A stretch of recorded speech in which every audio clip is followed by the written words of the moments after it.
முஸ்லிம் அல்லாத சகோதரியை கேள்வி கேட்குமாறு கேட்டுக்கொள்கிறோம். ஒரு முஸ்லிம் அல்லாத தோழியின் சார்பாக நான் இந்த கேள்வியை கேட்கிறேன். அவள் கேட்பது என்னவென்றால், முஸ்லிம்களுக்கிடையே குழப்பங்கள் இருக்கின்றன. அதாவது, நீங்கள் ஒருவரை ஒருவர் சந்தித்துக் கொள்ளும் பொழுது நீங்கள் கேட்கும் முதல் கேள்வி நீங்கள் வஹாபியா அல்லது சுன்னியா என்பதுதான். இதைத்தான் அவர்கள் குழப்பம் என்று கூறுகிறார்கள். நாங்கள் எதை பின்பற்ற வேண்டும் என்று கூறுகிறீர்கள். இந்த குழப்பத்தை தீர்க்க என்ன செய்ய வேண்டும்?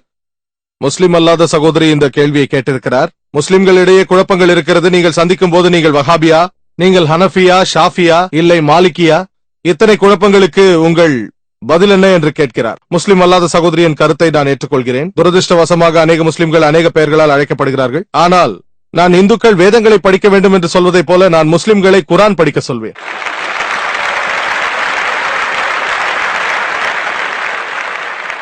திருக்குரானில் அல்லாஹ் சொல்கிறான், சூரா ஆல இம்ரான் அத்தியாயம் 3 வசனம் 103 அல்லாஹ் சொல்கிறான், வஅதஸிமு பிஹப்லில்லாஹி ஜமீஅன் வலா தஃபர்ரகு. அல்லாஹ்வின் கயிற்றை வலுவாக பற்றிக் கொள்ளுங்கள், நீங்கள் பிரிந்தும் விடாதீர்கள். அல்லாஹ்வின் கயிற்றை வலுவாக பற்றிக் கொள்ள வேண்டும். திருக்குரானும் ஹதீசுகளும் தான் அல்லாஹ்வின் கயிறு. திருக்குரானில் அல்லாஹ் சொல்கிறான், சூரா அல்-அன்ஆமில் அத்தியாயம் 6 வசனம் 159, இஸ்லாத்தில் பிரிவினை உண்டாக்கும் யாராக இருந்தாலும் ஓ நபியே, அவருக்கும் உங்களுக்கும் சம்பந்தம் இல்லை. இஸ்லாத்தில் பிரிவினைவாதம் உண்டாக்குவது தடை செய்யப்பட்டுள்ளது, அது ஹராம். ஆனால் நீங்கள் எந்த பிரிவு என்று முஸ்லிம்களை கேட்டால் சிலர் நான் ஹனஃபி, சிலர் நான் ஷாஃபி, சிலர் நான் ஹம்பலி, சிலர் நான் சலஃபி என்றெல்லாம் சொல்வார்கள். நபி யாராக இருந்தார்கள்? அவர் ஹனஃபியா, ஷாஃபியா, ஹம்பலியா, மாலிகியா யாராக இருந்தார்கள்? அவர் முஸ்லிமாக இருந்தார்கள். அல்லாஹ் சொல்கிறான் திருக்குரானில் சூரா ஆல இம்ரானில் அத்தியாயம் 3 வசனம் 52, இயேசு கிறிஸ்து அவர்களுக்கு சாந்தி உண்டாகட்டும், அவர் ஒரு முஸ்லிம். திருக்குரானில் அல்லாஹ் சொல்கிறான் சூரா ஆல இம்ரான் அத்தியாயம் 3 வசனம் 67, இப்ராஹிம் அவருக்கு சாந்தி உண்டாகட்டும், அவரும் ஒரு முஸ்லிம். அல்லாஹ் சொல்கிறான் திருக்குரானில் சூரா ஃபுசிலத் அத்தியாயம் 41 வசனம் 33, வமன் அஹ்சனு காலம் மிம்மன் தா இலல்லாஹி வஅமில ஸாலிஹன் கால இன்னனி மினல் முஸ்லிமீன். நேர்மையின் பக்கம் நற்செய்தியை கூறி அழைப்பவர் யாரோ, நீதியை பின்பற்றி நடக்கும் அவர்தான் உண்மையான முஸ்லிம். நம் அன்புக்குரிய நபிகள் நாயகம் ஒரு முஸ்லிம்.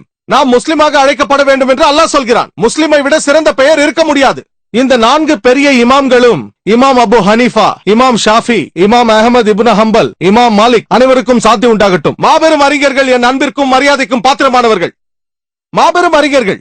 ஆனால் இந்த 4 பெரிய அறிஞர்களும் சொல்லியிருக்கிறார்கள், என்னுடைய தீர்ப்பானது அல்லாஹ்விற்கும் ரசூலிற்கும் மாற்றமானதாக இருந்தால் அதை தூக்கி எறிந்து விடுங்கள் என்று.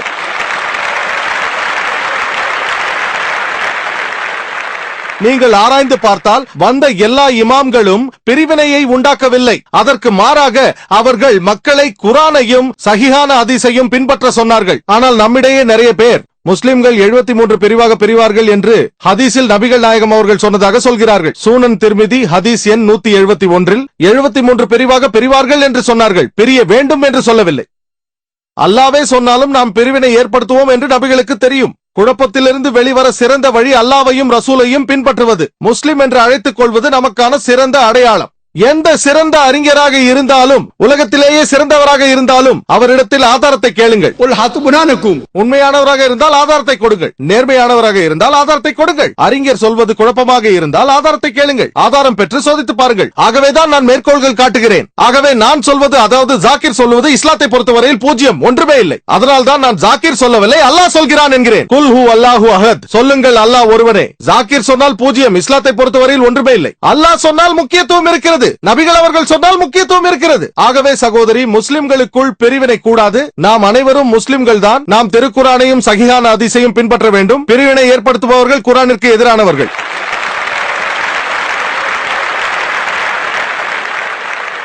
சகோதரர், நீங்கள் கேட்கலாம். என்னுடைய பெயர் மகாதேவன். நான் மருத்துவராக பணியாற்றுகிறேன். நேற்று முன்தினம் நான் மிஸ்டர் அப்துல் கிரீனுடைய நிகழ்ச்சியில் கலந்து கொண்டேன். ஒரு மருத்துவ மாணவியால் ஒரு கேள்வி கேட்கப்பட்டது. சொர்க்கத்தை பற்றி கேள்வி கேட்டால், யார் இஸ்லாத்தை பின்பற்றுகிறார்களோ அவர்கள் சொர்க்கத்திற்கு செல்வார்கள், மற்றவர்கள் நரகத்திற்கு செல்வார்களா என்று கேட்டிருந்தார். அதற்கு மிஸ்டர் அப்துல் கிரீன் கொடுத்த பதில் திருப்திகரமாக இல்லை.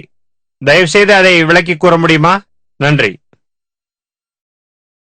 சகோதரர் அப்துல் ரஹீம் கிரீனிடம் யாரோ கேள்வி கேட்டதாக சகோதரர் சொன்னார். இஸ்லாத்தை பின்பற்றினால் சொர்க்கத்திற்கும் இல்லை என்றால் நரகத்திற்கும் செல்வார்கள் என்ற பதில் அவருக்கு திருப்தி அளிக்கவில்லையாம். சகோதரர் அப்துல் ரஹீம் கிரீன் ஒரு சிறந்த சொற்பொழிவாளர். ஒருவேளை அவர் சொன்னது உங்களுக்கு சரியாக புரியாமல் போயிருக்கலாம். முஸ்லிம்கள் சொர்க்கத்திற்கும் முஸ்லிம் அல்லாதவர்கள் நரகத்திற்கும் போவார்களா என்ற அந்த கேள்விக்கு பதிலளிக்கிறேன். சொர்க்கத்திற்கு போகும் வழிமுறை சூரா அல் அஸரில் சொல்லப்பட்டுள்ளது. அத்தியாயம் 103 வசனங்கள் 1-3 வரை அது சொல்கிறது. இன்னல் இன்சான ஃபீ ஹஸ்ர் இல்ல அல்லதீன ஆமனு வ அமிலு ஸாலிஹாத்தி வ தவாஸவ் பில் ஹக் வ தவாஸவ் பிஸ் ஸப்ர். காலத்தின் மீது சத்தியமாக நிச்சயமாக மனிதன் நஷ்டத்தில் இருக்கின்றான். ஆயினும் எவர்கள் நம்பிக்கை கொண்டு நற்செயல்களும் செய்து சத்தியத்தை கொண்டு ஒருவருக்கொருவர் உபதேசம் செய்து பொறுமையை கொண்டு ஒருவருக்கொருவர் உபதேசிக்கிறார்களோ அவர்களை தவிர சொர்க்கத்திற்கு செல்ல 4 வழிமுறைகள் உள்ளன. ஈமான், நம்பிக்கை, நான் ஏற்கனவே சொன்ன ஈமானின் தூண்கள், நற்செயல்கள், சத்தியத்தை மக்களுக்கு உபதேசிப்பது, பொறுமை கொண்டும் ஒருவருக்கொருவர் உபதேசிப்பது. இந்த 4இல் ஏதாவது ஒன்றை தவறவிட்டால் கூட சாதாரணமாக நீங்கள் சொர்க்கத்திற்கு செல்ல முடியாது. உங்களை நீங்கள் அப்துல்லா, முகமது, சுல்தான், ஜாக்கீர் என்று அழைத்துக் கொண்டால் மட்டும் சொர்க்கத்திற்கு போக முடியாது. முஸ்லிம் என்று சொல்லிக் கொள்வதால் சொர்க்கத்திற்கு போக முடியாது. நான் ஏற்கனவே சொன்னது போல அல்லாஹ் சொல்கிறான் சூரா அன்கபூத்தில் அத்தியாயம் 29 வசனம் 2 நம்பிக்கை வைத்திருக்கிறேன் என்றும் நான் ஒரு முஸ்லிம் என்றும் சொன்னால் மட்டும் சொர்க்கத்திற்கு போக முடியுமா என்ன? அல்லாஹ் உங்களை சோதிப்பான். ஆகவே முஸ்லிம் என்று சொன்னால் மட்டும் நீங்கள் சொர்க்கத்திற்கு போக முடியாது. இஸ்லாத்தை கடைபிடிப்பவன், இஸ்லாம் சலம் என்ற வார்த்தையிலிருந்து வருகிறது. அதற்கு பொருள் அமைதி, இறைவனுக்கு கீழ்ப்படிவது என்றும் அர்த்தம். இறைவனுக்கு எவன் கீழ்ப்படுகிறானோ அவன்தான் முஸ்லிம். ஆகவே உண்மையான மார்க்கத்தை பின்பற்றி இறைவனுக்கு கீழ்ப்படிபவன் மட்டும்தான் முஸ்லிம். இறைவனுக்கு கீழ்ப்படிபவன் யாராக இருந்தாலும், அவன் பெயர் என்னவாக இருந்தாலும் அவன் சொர்க்கத்திற்கு செல்வான். சொர்க்கத்திற்கு செல்லும் வழிமுறை நம்பிக்கை வைப்பது. நான் சொன்ன அந்த தூண்கள் அல்லாவின் மீது, இறை தூதரின் மீது, மறுவாழ்வின் மீது, வேதங்களின் மீது நம்பிக்கை வைக்க வேண்டும். நற்செயல் செய்ய வேண்டும். மேலும் இறைவனுக்கு கீழ்ப்படிய வேண்டும். இறைவனுக்கு கீழ்ப்படிவது என்பதை அரபு மொழியில் இஸ்லாமிய மார்க்கம் என்போம். அதற்காக பாகிஸ்தானிலோ சவுதி அரேபியாவில் வாழ்ந்தாலோ சொர்க்கத்திற்கு போவோம் என்ற அர்த்தமல்ல. பாகிஸ்தானில் இருப்பவர்கள், சவுதி அரேபியாவில் இருப்பவர்கள் சொர்க்கத்திற்கு செல்வார்களா இல்லையா என்று அல்லாவிற்கு தான் தெரியும். எல்லாம் வல்ல இறைவனின் கட்டளைகளை பின்பற்றினால்தான் ஒருவர் சொர்க்கத்திற்கு செல்ல முடியும். இறைவனின் கட்டளைகளை பின்பற்றும் ஒரு மனிதன், நான் ஏற்கனவே என் சொற்பொழிவில் சொன்னேன், நீங்கள் எல்லாம் வல்ல இறைவனின் கட்டளைகளை பின்பற்றினால் வெறும் பெயரை வைத்து, அதாவது நான் ஒரு முஸ்லிம் என்று சொன்னால் மட்டும் சொர்க்கத்திற்கு செல்ல முடியாது. பெயரை மாற்றிக்கொள்ள வேண்டும் என்பது நிர்பந்தம் இல்லை. கிரீன் என்ற பெயர் முஸ்லிம் பெயர் அல்ல, அதனால் அவர் சொர்க்கத்திற்கு செல்ல மாட்டார் என்று அர்த்தம் அல்ல. சொர்க்கத்திற்கு செல்ல பிரார்த்திப்போம் இன்ஷா அல்லாஹ். அவர் மாறிவிட்டார், அவர் கிறிஸ்தவராக இருந்தார். பெயர் அல்ல, செயல்கள் தான் சொர்க்கத்திற்கு அழைத்துச் செல்லும். நம்பிக்கை, நற்செயல்கள், சத்தியத்தை உபதேசிப்பது, பொறுமை கொண்டும் ஒருவருக்கொருவர் உபதேசிப்பது. உங்கள் செயல்களும் நம்பிக்கையும் இவைகள் எல்லாமே சரியாக இருந்தால் இன்ஷா அல்லாஹ் எந்த மனிதனும் சொர்க்கத்தை அடைவான். உங்கள் கேள்விக்கு இதுதான் பதில்.